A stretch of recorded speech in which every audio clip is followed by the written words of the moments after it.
मैंने बाज़ उलमा कराम से ये हदीस मुबारक सुनी है कि हुज़ूर नबी करीम सल्लल्लाहु अलैहि वसल्लम व सहाबा वसल्लम ने फरमाया, क़यामत के दिन एक कौम कब्रों से निकलेगी, उनके लिए सब्ज़ परों वाली नहायत ऊंदा सवारियाँ उनकी कब्रों पर तैयार खड़ी होंगी।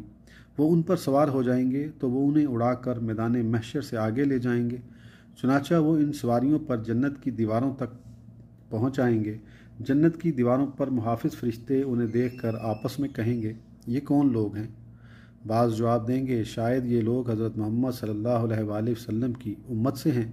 तो चंद फरिश्ते उनके पास आएंगे और पूछेंगे, तुम कौन हो और किस उम्मत से हो? तो वो जवाब देंगे, हम हज़रत मोहम्मद सल्लल्लाहु अलैहि वसल्लम की उम्मत में से हैं। तो फरिश्ते उनसे पूछेंगे, क्या तुम्हारा हिसाब व किताब हो चुका? वो जवाब देंगे, हमारा कोई हिसाब नहीं हुआ। फिर फरिश्ते दरियाफ्त करेंगे, क्या तुम्हारे अमाल तोले जा चुके हैं? वो उसका भी नफ़ी में जवाब देंगे।